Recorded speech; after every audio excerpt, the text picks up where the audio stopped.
Ladies and gentlemen, welcome once again to the Steel Town Sleepers. It is week 6, and we are diving into the fantasy football matchups, picking out guys from the middle of the pack that we think are either going to impress or guys you need to stay away from to help you win your week, especially in these mid-season bye weeks where people are wondering, who do I drop, who do I start, who gets me through? We're here for you. My name is Tony Squares. As always, I'm joined by Chris Dell. He is the sports editor at the Pittsburgh Post-Gazette who presents this lovely podcast, both on the North Shore Drive podcast channel and on the YouTube channel at PG Sports Now. Check them out if you want all your coverage about the Steelers. The Penguins have started. We have NHL starting. It's a wonderful time to be a Pittsburgh sports fan, and PG Sports Now has you covered, as does the Post-Gazette. And we're here to talk about some fantasy football, including a little Steelers bye week talk, because we got to get the Steelers in there somehow. Dell, what a difference a week makes. I mean, my Packers stink. Your Bengals are off the mat, and the Steelers are somehow leading their division. What a difference a week makes, my friend.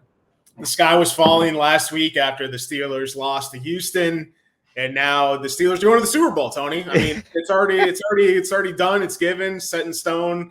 Even though everyone still wants Matt Canada fired, that's the one thing that hasn't changed here in Pittsburgh. Consensus. He was getting fired Matt Canada chance at the Pittsburgh Penguins game. It's awful for Canada right now. He can't go anywhere. That's right. That's for sure. I wonder if you'll hear him at the Riverhounds game coming up this weekend. We got some soccer playoffs going on too. But yeah, man, last week I think I had an overall pretty solid week on my personal fantasy teams. My fantasy favorites article, it was either really big hit or really big miss. I was down on Najee Harris, which I've been multiple times this year. Another good hit. Unfortunately, Tony, I was down on George Pickens. Well, we got to talk about George Pickens, Dell. That's your boy. I will say Pickens is your boy, and I was wrong on that, so I'm going to take the L. However, we'll get into the implications of it. Yeah, I want to talk about that because it is the bye week for the Pittsburgh Steelers. It is also time to talk about some of these Pittsburgh Steelers because in the middle of your fantasy football leagues, in the middle of these seasons, you got to make moves on your roster. You got to know when the iron is hot so you can strike. And it might be time to dangle some of these players who have been playing well, or it might be time to scoop up some of these players that have been playing poorly or coming back from injury. It's trade time in fantasy football seasons. And I want to bring up George Pickens in particular because, Dell, if you look at the season-long rankings, I would be right. I came on this show. One of the first things I said is I am buying George Pickens this year as a top wide receiver. I would get him in every draft you can. And right now, the numbers say that I am right. He was wide receiver 13 on the year. But 3 of his 5 games, he has been an absolute bust when it comes to the fantasy football rankings. Wide receiver 38, wide receiver 60, wide receiver 70. And then 2 of those weeks, like last week, he's exploded for huge plays, touchdowns, big catches, and that's what you're expecting out of Pickens. So altogether, he's wide receiver 13, but it is very two-faced. It is very either boom or bust with this guy. So, Dell, my question to you is, in this bye week, just coming off a huge game that Pickens had against a division rival, won them that game, are you buying or selling George Pickens right now? Well, here's how I approach fantasy. Well, I think you're right. Like the 2 big games that we've seen Pickens have, he broke off a long touchdown, right? Mm-hmm. If you're going to tell me that Kenny Pickett's audibly out of plays that Matt Canada calls, then maybe I wouldn't have been so low on George Pickens last week. So now we know, but you live and learn, you adjust. Yeah. I think it all depends on what you can get, man. The lead of my weekly fantasy column last weekend was basically trade DJ Moore, sell DJ Moore. You're never going to be able to get a better price after a guy on a Thursday night game, island game, goes for 3 touchdowns, 200 plus yards, right? Yep. So I think you need to test the waters in the market, see what you can get for George Pickens, because the realities are after the bye, Deontay Johnson's going to be coming back. Those are targets that will go elsewhere. I love the fact Pickens got 10 plus targets last week. If you tell me he's going to get 10 plus targets every week, I'm going to love him and I'm going to start him with confidence every week. But Freiermuth eventually will be back as well. Yep. Will the Steelers be playing from behind every single week? I'm not so sure because their schedule isn't the toughest in the world coming off the bye either. So that defense is legit. The defense is legit. They were helped by some drops by the Ravens tight end Mark Andrews and receivers, but Alex Highsmith and TJ Watt can get after it with the best of them. So I would say sell Pickens with the disclaimer if you can, right? Like if the price is right. I'm not trading away George Pickens for some scrub running back just because I might need a better RB2. I want some elite talent back in return. If I can package Pickens with a second player to get a David Montgomery, that's something I'd be willing to do. If I could package Pickens off this game with someone else and do a 2-for-1 and buy low on Tony Pollard or CeeDee Lamb, yes, that is something that I'm going to do. So take it with a grain of salt. That's what you have to do with all these fantasy takes. I'm either holding George Pickens or I'm selling him. It's hard to say buy Pickens if you don't have him because you don't want to buy at the highest price possible, which is where he's at right now. Let me ask you before we move off of the Pittsburgh Pickens thing. The guy who's wide receiver 12, I think, is a very similar case study when it comes to wide receivers. And it's Gabe Davis out of Buffalo, where it's a couple of games he had huge plays, big touchdowns, and a couple of games he was really silent. He's more consistent than Pickens because that Buffalo offense is better. But do you see the same situation with a Gabe Davis? Where it's like, this is a guy, you're starting him every week regardless, but some weeks you're going to be really happy and some weeks you're going to lose. Yeah, actually, in my weekly fantasy fallout column, it's a kind of a fantasy strategy article. I go through trade targets, waiver ads, drops, etc. I have a sell high list at the bottom, and you have to qualify. You have to be ranked inside in terms of fantasy points of the season in the top 20 at wide receiver to qualify for the list. And Gabe Davis made my short list of sell high candidates. He's in a great situation. He's got a great quarterback with him, but the fact is he's only seen more than 5 targets in a couple games this year, so the volume is low, and if these big plays don't hit, he's going to bust in your lineup. So if he's your 3rd or 4th best receiver, I think you can live with that most weeks, but again, like you want to try to sell at the highest point possible. I would say the same thing applies for Adam Thielen still. Even though I would wait one more week because Thielen has a dream slot matchup against Miami this week, but Jacoby Myers, Mike Evans, who's hard to sell a guy when he's hurt, Gabe Davis, Adam Thielen, those are the guys, in addition to DJ Moore, are kind of in that sell high list for me. Sell them for as high as you can, see what you can get to improve your roster, not for the short term, but for the long term. Speaking of buys and sells, let's dive into week 6. Let's go. We go through every position. We give a couple of guys that were high on, a couple of guys that were low on. And again, we're the Steel Town Sleepers. We're not giving out Pat Mahomes as the QB that you should start because you're going to be starting Pat Mahomes regardless, okay? We're trying to find guys that are in the middle of the pack that we think can win or lose you some certain weeks. Excited to talk about QBs because we both did really well in a couple of these picks last week. But before we get there, can't lay off Pittsburgh for too long because the Great Yinzer Tailgate is bringing the best of the Berg to South Point on November 4th, showcasing Pittsburgh's rich culture, iconic sports history, and vibrant community spirit. The Great Yinzer Tailgate will immerse you in the unique blend of traditions that make Pittsburgh legendary. Visit www.thegreatyinzertailgate.com for details. See Yins there. Oh, man, that was a fun one to get through. Let's go to quarterbacks, though, Dell. Last week, we had a lot of fun with quarterbacks. We had a lot of sells in the quarterback division. You sold Trevor Lawrence. He only ended up as QB 15. I sold CJ Stroud, sadly, and he was only QB 17. So we were right on the money there, guys, that we were staying away from. Excited to see where you go here because there's a lot of interesting matchups. So, Dell, your first QB off the board. Who we got? Now you're buying or selling them? Okay, what I'm going to do here, you know me, you know I love my rushing quarterbacks, right, Tony? But I'm just going to group 3 guys together for the sake of not repeating myself. I'm all in on Trevor Lawrence this week. Really? I love Trevor Lawrence, Matthew Stafford, and Joe Burrow. 3 traditional pocket passers who don't like the run. They have fantastic matchups on paper here. Lawrence is going against a pass funnel Colts secondary that's ranked 25th out of 32 NFL teams in PFF opponent coverage grade. Joe Burrow, we saw how healthy and how good he looked. That was the longest touchdown of his career in terms of air yards the ball traveled. With Jamar Chase's 60-plus yard touchdown catch last week on the road against Arizona. Big win for them there. Seattle secondary is nothing you're afraid of there. They're ranked 23rd in PFF coverage grade. And then the Rams going at home, dream matchup. He's got Cooper Kupp healthy now. He's got Puka Nacua balling out. The Cardinals are ranked 30th out of 32 teams in PFF coverage grade. So those 3 guys, to me, normally I wouldn't be too high on them week to week in terms of like I probably have them ranked around average versus the consensus rankings. I'm significantly higher on all 3 of those guys. I love those pass funnel matchups, which, you know, at the same time, those defenses are pretty good at defending the run in terms of Seattle and the Colts. So I think that just adds to the more passing upside these guys can get and not getting much from their legs at the same time in week 6. Well, I was going to double down on one of those guys. And again, you're taking three guys off the bat. You're leaving no one for me. But Joe Burrow was my number one start. And if to me, it's kind of like, does he qualify for the sleeper status? Because if you drafted Joe Burrow, you might have dropped him by now. He was having such a poor start to the season. But Joe Burrow, at full health with that Cincinnati offense, how many? He's a top 5 QB every week, in my opinion, rushing or no rushing, because the passing is so good. And this week, Seattle just likes to let up 300-yard quarterbacks. The bad part is what we saw against Daniel Jones the last time Seattle played has everyone thinking that the Seattle team is a legendary defense. Nah, I just think the New York Giants are a terrible, terrible offense, especially offensive line.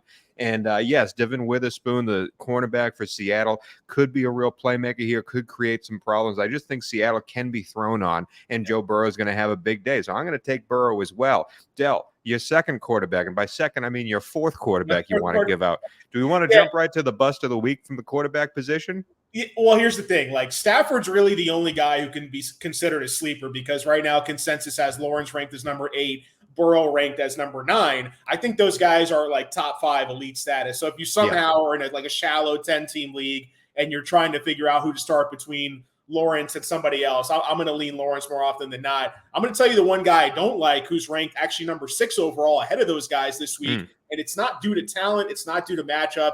It's due to game situation and environment. And I frankly am a little down on Tua Tagovailoa this week for the Dolphins, right? Interesting. I don't think the Panthers right now, with how Bryce Young is playing, with how the coaching staff is talking, just the overall sentiment on that team, their run defense is absolutely atrocious. Miami at home as 13.5-point favorites. Like, how long are they going to need to have Tua and Tyreek on the field in this game? Yeah. I would say Tua gets 75% plus of his fantasy points in the first half. Yeah. And then I don't know how much he plays after that, because I think this game could be an absolute slaughter. It's a Mike White game. I think Raheem Mostert's going to run crazy on the Panthers, because they've been giving up record-setting performances to opposing running backs all year. 29th in PFF run defense, 24th in ESPN's run-stop win rate for Carolina. So I just think the volume, the game script's not going to lend to a pass-happy approach. And if somehow the running backs get a couple touchdowns early, you could be looking at Tua having a very efficient day. He could go 20 for 20, but if he only ends up with 1 or 2 touchdowns, he's not going to run much. He's not going to do much for you. So I've got him right outside the top 12 as QB 13, which is 7 spots lower than consensus this week. I like that. I like that a lot. The QB that I want to talk about is also a sell, and I hate doing this, man, because you know how much I love this guy. And for the second week in a row, I'm selling CJ Stroud. His quarterback rankings are only in the middle of the field, but if you have CJ Stroud, you might have already traded for CJ Stroud to be your QB, because you busted on another pick like a Daniel Jones. CJ Stroud is a really, really tough matchup this week. The New Orleans defense, and I hate to say it because I don't like the Saints at all, that defense is really, really good. The most passing yards they've given up was 259 to my guy Jordan Love, and we remember that game. They were up 17-0 through 3 quarters. Jordan Love couldn't do a thing, and then that fourth quarter, everything fell apart. I don't know who's going to win this game. I don't, because I think Houston's a very good team, and I don't trust New Orleans offense. But I do think it's a very low-scoring, slow-paced, ball control game. Houston can't really run the ball, but they tried over and over again last week in their game. They keep on feeding Dameon Pierce, even though to me it's not a good system. CJ Stroud's really good, and he's going to be the future of that team. I'm very excited for Houston. This week, though, I don't think I'm starting him against New Orleans. That's my bust. And did you have another bust of the week, or was 2 of your bust of the week there, Dell? It was my bust, and I'm with you on Stroud. I'm 1 spot lower than consensus. I mean, if you got him and you have no other options, let's say Anthony Richardson. I'm in 2 situations where Anthony Richardson's now on my IR spot, and Stroud's my other guy, and it's between Stroud and Dobbs. The way Dobbs looked last week, things kind of unraveled on him. Now he's on the road against Aaron Donald and company, so I'm probably going to lean Stroud in that case, even with the tougher matchup. If the Saints somehow push the Texans a little bit here and the Texans have to play catch-up, maybe we could see some junk time passing yards rack up in the second half for Stroud. So that's where I'd be on him, but I'm with you on that one. Let's jump to running backs, because me and you had a battle last week at the first running back we talked about. You were buying Kyren Williams. I was selling Kyren Williams, and I won that head-to-head matchup. Just an interesting game. The Rams are a sneaky good team. Like, you cannot count the Rams out of any game whatsoever. But Kyron did not have the best day in it, RB 31, but you did great. You busted Ramondre Stevenson. He ended up RB 44. Your other sell was Alexander Madison. You got wicked unlucky. The guy's RB 18, but that's only because he scored a touchdown late. The guy had 4.1 points otherwise. So, like, you great pick on Alexander Madison, selling him. I gave out Montgomery to continue his touchdown streak, and lo and behold, he did. That's the RB5. Me and you nailed the running back position last week, as long as we don't go head-to-head on it. Who do you got going first? Because you've already mentioned a couple of teams that I want to dive into on the running back side. So I'm interested to see where you go first. All right, man.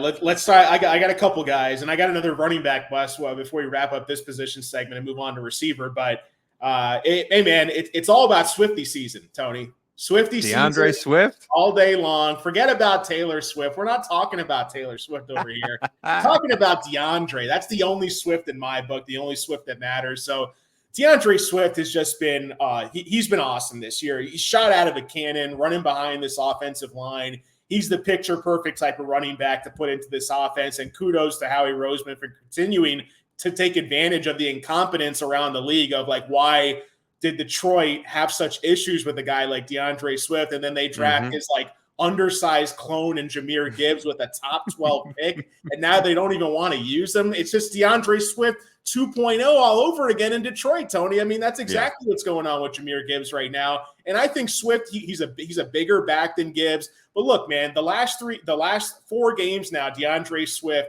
28 carries in week 2. And then even with Gainwell back, 16 carries, 14 carries, 17 carries, and 6 targets, a season high 6 targets in week 5. If they use him as a third, fourth receiving option next to Devonta Smith, A.J. Brown, and Dallas Goedert, then, man, like, DeAndre Swift's going to continue to eat. The regression for touchdowns is also going to come in a positive manner. Yes, I know that if they get down to the 1 or even the 2, they're likely to use the tush push, but not all touchdowns are scored that way. And he can easily score from the 3, from the 4, from the 5, from the 10. He's an explosive back. This is a very good offensive line. So against this Jets team, I expect Philly to have a pretty good handle of things in this game, which could lead to more carries for DeAndre Swift, and probably also a little bit late for Kenneth Gainwell as well, who could be maybe kind of a sleeper type of flex play in very deep leagues too. So I'm all about DeAndre Swift, 20-plus touches again this week, and I'd be surprised if at some point we don't get a multi-touchdown game from Swift as well.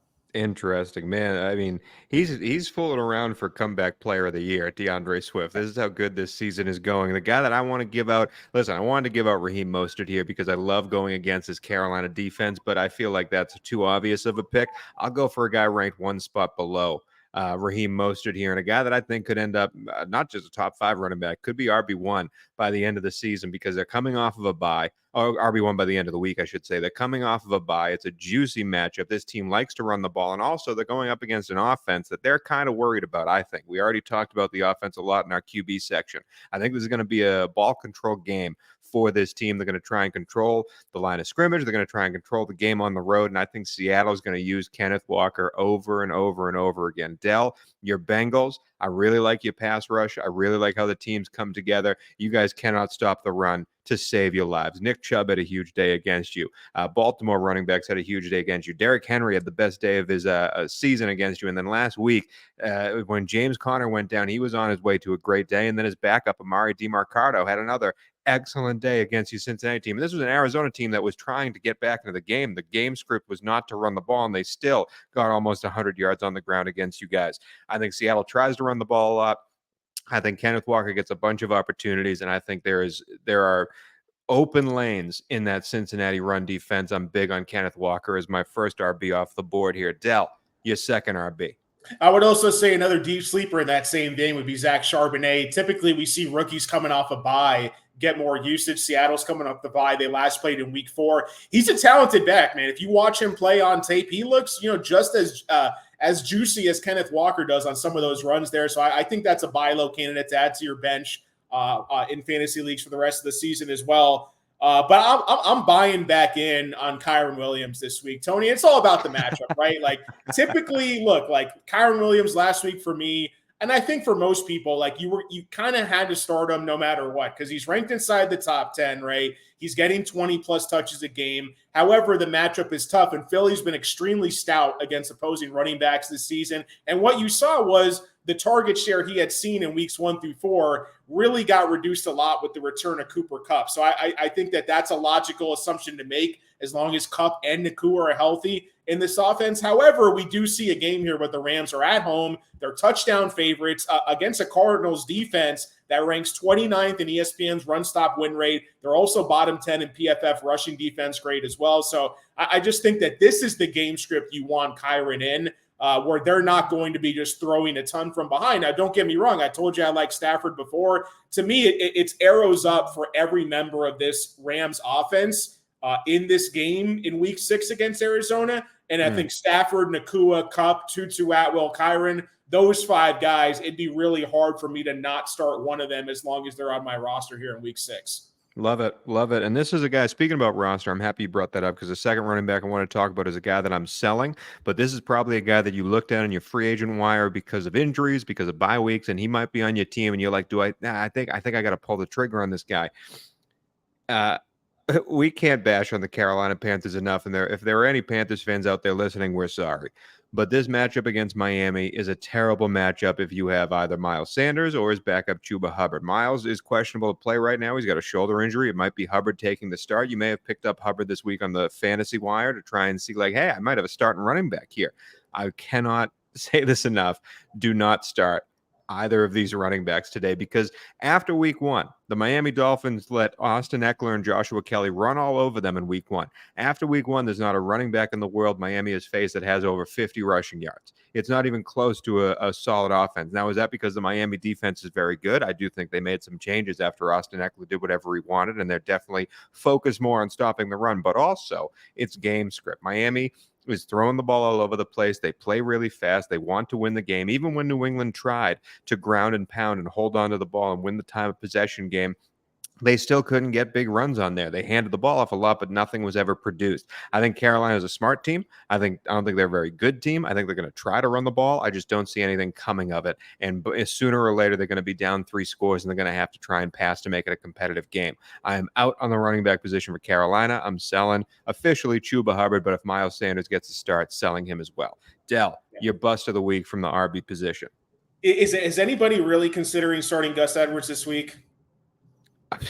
I don't know. The reason I asked is because he's ranked inside the top 36, and that's usually, RB2, RB3 flex range. But we saw Justice Hill. He was one of the leads in my fantasy fallout column in terms of waiver wire ads to make, guys who are owned, deeper sleepers, right? Guys who are owned in 25% or less of leagues. And I've got Justice Hill ranked well ahead of Gus Edwards this week. Gus Edwards is the consensus RB32. I've got him 13 spots lower at RB45. And this is the Titans defense. Look, they were gashed on a couple runs. I don't know what happened with Zach Moss and the Colts last week. So kudos to Moss more than anything. But every other game this year, the Titans run defense has been very stout against opposing backs. And I think that Gus Edwards, he's a one-dimensional type of running back. They're also supposed to get Keaton Mitchell back at some point. He's been slated to come off the IR.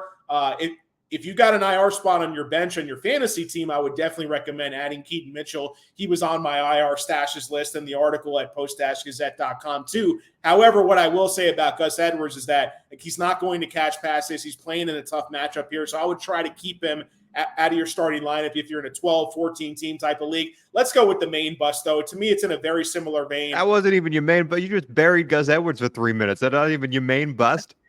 The same game I just want to touch on real quick, because to me, these are 2 of the top 10 running defense in the league. We saw what happened to Najee Harris last week against the Ravens, right? And that's why I say similar things here about Derrick Henry. Now, look, I was wrong 2 weeks ago, and I faded Derrick Henry against the Bengals. And, like you said, the Bengals rush defense especially has not looked good in any game this week. But every other game besides that Bengals game, Derrick Henry has not played well. And week 5 was the first time all season that we saw Tajay Spears play more snaps. He's been running more routes all year, but actually got more touches overall. Tajay Spears, this guy has the juice, man. Like, he's got the juice in this offense. He's running the routes. He's catching the passes. He's more prone to make explosive plays. And there's these lingering rumors about, will the Titans ever trade away Derrick Henry before it's too late, given the state of their franchise right now? Are they really going for a playoff spot? What are they doing here? So I think that this is a down matchup on paper. The role is slipping a little bit. This isn't the Derrick Henry role where we've seen 25 touches a game. I think you're lucky at this point if he gets up to 20 touches. And against this Ravens defense here, it could be tough sledding because they have been pretty stout against the run. I will say the only thing in the favor of Derrick Henry versus the Tyjae Spears route is that this is the last game before Tennessee's bye. And during that bye week is usually when you see wholesale changes to the formula on offense. And so this might be Derrick Henry's last hurrah, but I'm fully right there with you. Tyjae Spears is the running back of the future, and it stinks. King Henry is not what he once was. But let's move on to the wide receiver position. So do not let Tyjae Spears sit on waivers, by the way. Even if you're not going to start him this week, you have to keep him off waivers. Make sure he's on your team. That guy should be 100% owned in fantasy football. Dell, we're going to wide receivers, and I want to bring this up because we already talked about a QB that we both agree on in Joe Burrow. Last week, I think, was the first time we both agreed. I wouldn't let you take this guy away from me. We both agreed on the man, D-Hop, DeAndre Hopkins. He ended up as the wide receiver 8. Just a throw back the clock performance by D-Hop. He was contested catches all over the place. Couldn't get an ounce of separation. It didn't matter. That guy was making toe touches on the sideline. Great pick by both me and you. So let's dive in because I don't want to go too crazy here, Dell. I want to be a little bit secret about it. I don't want the world to know. I got the buy of the year on the wide receiver position. I got the buy of the effing year on the wide receiver position because I'm feeling a breakout, baby. But I'll let you go first, and if you take him, I'm killing the show. I'm leaving the show. We're leaving early. But who's the wide receiver you want to take? Yeah, I hope you're not thinking of Calvin Ridley. Oh, he was on my short list. He was on my buy low trade targets list on the Fantasy Fallout article. And look, like this is all I've gotten the feeling here doing my rankings just for this week specifically that this is one of those weeks where matchups going to play a huge role because we know what some of these defenses are at this point. Yes. And why did Hopkins do so well in week 5? Well, he's obviously a talented guy, but the Colts are a pass funnel defense. And who do the Colts play? Why do I like Trevor Lawrence this week? If Zay Jones is out, I'm going to love both Calvin Ridley and Christian Kirk together. You can't really separate the two here. The two leading receivers, and these two teams play each other in week 1. Let's remember that. Calvin Ridley, 11 targets, 8 catches, 101 yards, and a touchdown. Zay Jones had 7 targets and 5 catches in that game as well. We've seen Christian Kirk balling out. As long as he's on the field in these two receiver sets, he's going to get fed targets, having that rapport with Trevor Lawrence over the last couple of years. So to me, Calvin Ridley and Christian Kirk, I'm considerably higher on these guys in the consensus ranks. I've got overall, when you look at the ECR in terms of 200 plus other analysts in the industry, they've got Calvin Ridley as wide receiver 12. I have him 7th overall. They have Christian Kirk as wide receiver 22. I've got him as 17th overall. And I'm not even sure if I'm as high as I should be on these guys here. So it's the matchup to me. Trevor Lawrence is starting to pick things up a little bit. And if Zay Jones is ruled out, which I don't think he's practiced yet this week, both these guys are going to be a smash in the same game here. I love the double stack for DFS going to Lawrence, Ridley, and Kirk in the same lineup as well. The only thing that scares me about that play, because he was on my short list, but he wasn't probably going to be one of the guys I mentioned, is, as you said, Ridley destroyed this team in week 1, and they're playing each other again, divisional matchup. I just got to feel like the number one person on the board in the defensive room there is stop Calvin Ridley. So I fully understand Ridley. I fully trust Ridley. I don't know if they can either. I don't know if they have the opportunity to. Let me tell you about another team that doesn't have a single chance in hell to stop this wide receiver this weekend, okay? We have talked about it a lot, how bad this Tennessee defense is. And we're talking about from the passing game. And it has been porous, to say the least.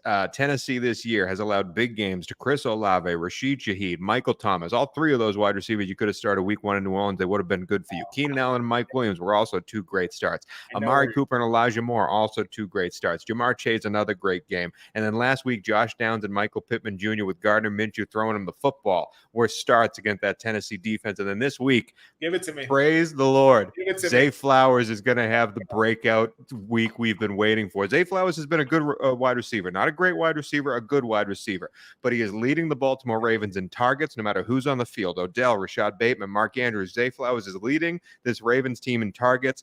3 of 5 games, he has 10 or more targets. Lamar has found his new favorite toy, and it is Zay Flowers, and Zay Flowers is going to explode in England. That's the only thing that scares me about this, that is we are across the pond here.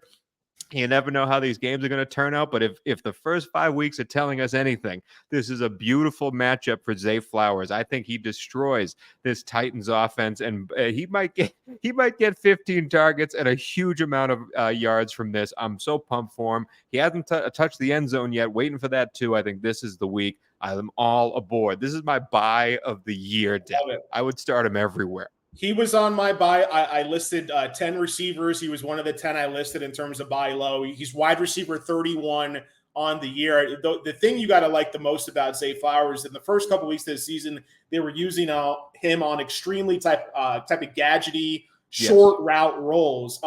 He's seen multiple week increases in his average that the target is A. So they're using him deep down the field. And one of the plays last week, he could have went for like a 50, 60 plus yard touchdown, wind up just falling down on the route. So, oh my God, it was so bad. That one play alone could have vaulted him up to like wide receiver 20 on the year. And then you're not talking about a buy low, but the role is increasing. And outside of Mark Andrews, I mean, this wide receiver room is absolutely, I don't want to curse on this show. So it's bad. Garbaggio. We'll just say it's Garbaggio. Yeah, it's bad. Rashad Bateman, I mean, he's going through some type of midlife existential crisis there. He's getting, wide open touchdown passes right off his fingers. Beckham just can't stay healthy for a full game. I mean, let's just call it how it is. So, yeah, I agree. I love the Zay Flowers call. If you're debating between Zay Flowers and a fringe wide receiver with a bad matchup, I'd even consider starting him over like a Deebo Samuel this week, who's going up against the Cleveland Browns 100%. Defense. So. I'd start him over Amari Cooper. I'd start him over a bunch of these guys. And Zay Flowers, to me, like, not only does he have all these targets, he leads the team in receiving red zone targets, and they're running rushing plays to him. None of them have worked yet. Believe me, it's been ugly down there in the goal line section, but they're trying over and over again. They are trying to get this guy into the end zone on gadget plays. He is number one option on this team, and it's going to be a huge day for him. Zay Flowers, Dell, your second wide receiver you want to talk about before we get to the bust of the week at the wide receiver position out of you. Well, I meant, so I grouped Ridley and Kirk together there, right? And I'm with you. Ridley and Kirk are 1-2. And I'm high on Zay. And just to give you a little bit of context here, I've got Zay Flowers 3 spots ahead of consensus. I'm probably going to wind up moving him up once we see more of the injury reports develop for other teams across the league. I have Zay Flowers, just for context, ranked ahead of, you mentioned Amari Cooper. I have him ahead of Cooper. I have him ahead of Jordan Addison, Jalen Waddle, Tyler Lockett, Jacoby Myers, Garrett Wilson. So those are the type of guys that I'm starting Zay Flowers over in week 6 with confidence as well. I'm going to go to a guy that I'm not too high on this week, actually. I'm going to group 2 guys together where the same process and decision-making applies here, Tony. I'm pretty sure I'm not going to take your guy here, okay? These are I'm pretty sure I've asked you for one guy every time, and you were like, well, here's 3. This is just there's too many things standing out to me in my research for the week when it comes to these matchups. And 2 of the toughest shadow matchups in the league are Atlanta's A.J. Terrell, very talented emerging defensive back in the NFL right now. And then you look at Marshawn Lattimore in New Orleans and what that secondary and defense is doing. So I'm having big downgrades in my rankings this week. I'm not just going to bench them outright for no reason, but when push comes to shove, both Nico Collins, as much as I love him, and Terry McLaurin, I love the guy too, but I've got them significantly downgraded because of those 2 shadow matchups overall. We already know the deal when you play Atlanta. You're going to see less plays. You're going to see less pass attempts because they like to run, and drain the clock out of whoever they're playing on a week-to-week basis. And then with the Saints, Tank Dell, I think this could actually hurt Nico Collins, where the Saints are more vulnerable in the slot receivers, tight ends, etc. I think we could see increased targets for Dalton Schultz. Tank Dell isn't even going to play in this game, which could really help the Saints just completely try to take Nico Collins out of this game as a whole. You're low on C.J. Stroud. That's another reason I'm also low on Nico Collins in week 6. Let me give up my second wide receiver, and I'm only going to give out one name, unlike Dell, who gives out a list. The one guy I want to talk about, I saved this for last because I knew there was no way Dell was going to take this guy because he hates this team, especially the offense. But let me just give you the names, the numbers that we've seen against this defense the past 3 weeks. Okay, the week 3, 12 targets, 8 catches, 111 yards by the wide receiver one. Week 4, 13 targets, 9 receptions, 175 yards, and 2 touchdowns by the wide receiver one. And then last week, 10 targets, 8 receptions, 230 yards, and 3 touchdowns by one man, the wide receiver one. And all those offenses were questionable coming into this game, especially last week. The Washington Commanders cannot cover your first wide receiver. They cannot do it. They don't know how. And Drake London, listen, I know this Atlanta team stinks at throwing the ball. I know that Kyle Pitts leads that team in targets, and yet you still would never play him as your TE1. But Drake London last week especially, and his quarterback actually played pretty well last week. If you have Drake London on your team, again, this is the Steel Town Sleepers. This is a guy you probably are questioning to start altogether. He's been sitting on your bench. You're mad that you drafted him. If you want to start Drake London in any week whatsoever, look at those last 3 box scores by the wide receiver one of the last 3 teams Washington has played, and watch how they dominate that awful defense that Jack Del Rio has running over there. They cannot cover the number 1 target on a team, and I don't understand how or why. I'm not questioning it. I'm just starting Drake London this week. That's my second wide receiver. I could have had you list 10 wide receivers, Del. You were never going to name Drake London. No, it's a great call. You see, last week in week 5, season high in receiving yards, 78, season high in targets with 9. We know the talent is there. And now in that week 1 dud where we did inexplicably 1 target, 0 catches, he's had minimum of 6 targets in 4 straight weeks now. So the matchup look, Emmanuel Forbes, they keep trying to trot him out to defend these opposing number 1 receivers. Emmanuel Forbes, a rookie, is undersized. London, one of his best traits is his size. So this could be an extremely advantageous matchup. Can't wait. It's an ugly one by the sound of it, but it actually could turn out really nice. I agree. Dell, your bust of the week from the wide receiver position before we wrap up the show with the other positions here.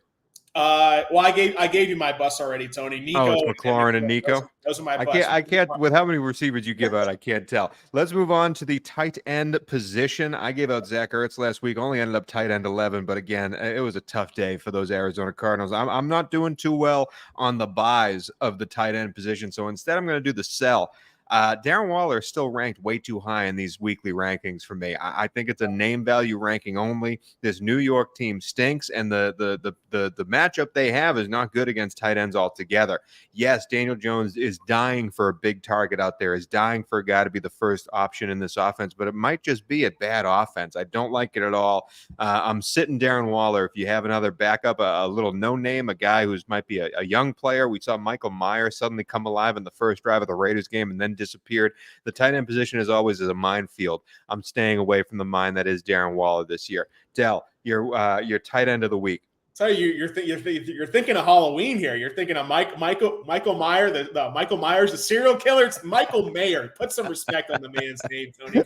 My fault. Well, I would put some respect on his name, but I think he had his second catch of the year in week 5. So I'm waiting for the announcer to say his name so I can learn it. Yeah, who knows? I don't know what's going on with that. That's a situation you don't want to have any part of in Las Vegas there. But here, I mentioned this guy in the preseason. I've talked about him on previous shows. And what I'm trying to do with these positions is not list anyone ranked inside the top 10 every week. Yeah, and unless you're selling them. Why is the Ferg Daddy ranked outside the top 10? The Ferg Daddy, Jake Ferguson, man, come on. Like, what are we doing at this point here? The highest point total on the week, primetime football, Chargers and Cowboys. I expect a lot of yards, a lot of points in this game.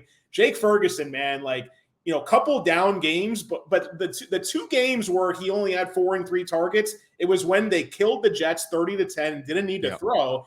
And it's when they lost to the 49ers 42-10 last week where they kind of just gave up in that second half. And San Francisco. And it's the best linebacking core in the world. You always want to downgrade tight ends against against San Francisco 49ers, right, for the most part. So, again, you take out those 2 weeks. He's had 7 targets in all the other 3 games in each of those games. So I expect him to rival CeeDee Lamb for the team lead in targets in this game. We haven't seen much out of Brandon Cooks. Michael Gallup's okay, but we know he's not a high-volume target earner either. So I really like Jake Ferguson. I've got him ranked as my tight end 8. Consider moving him up, maybe even close to the top 5 or top 6. And when you just look at the matchup overall, in terms of what the Chargers have done this season, they're actually the 4th best opposing defense for all fantasy positions in general, and then they're slightly below the average, middle of the pack in defense, fantasy defense against tight end. So I'm really high on Jake Ferguson. I think he's a locked-in top 10 option this week.